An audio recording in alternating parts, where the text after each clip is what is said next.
Hi Fabian, so even though there is one attachment here, there is no attachment here. Maybe just a bug from so no. Yeah, it's fixed. So it is media requested because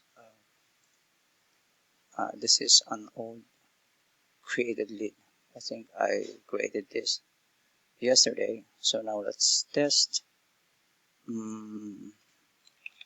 media requested. So it should create uh, an attachment here.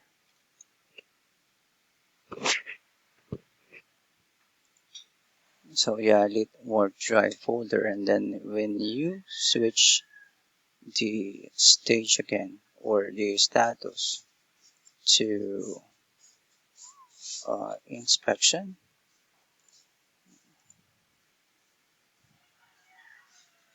so we have two attachments now. Now I've put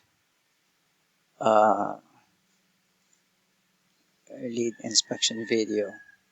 So when you convert, this is really important. Please do not forget this one. So if you have $150,000 closing date, and then so because this is media requested and we have a workflow before that if the stage is media requested, it will create another work drive. There will be 3 work drives attached to the link. That is this one and then the other 2, which is the attachment. And to do that, you should click this one so that it will move the attachment to the deals module. And then if you convert this and go to the deal, you'll see that you have 3 attachments and you have the leads Workdrive folder and lead inspection video. So that's it. Thank you. Bye.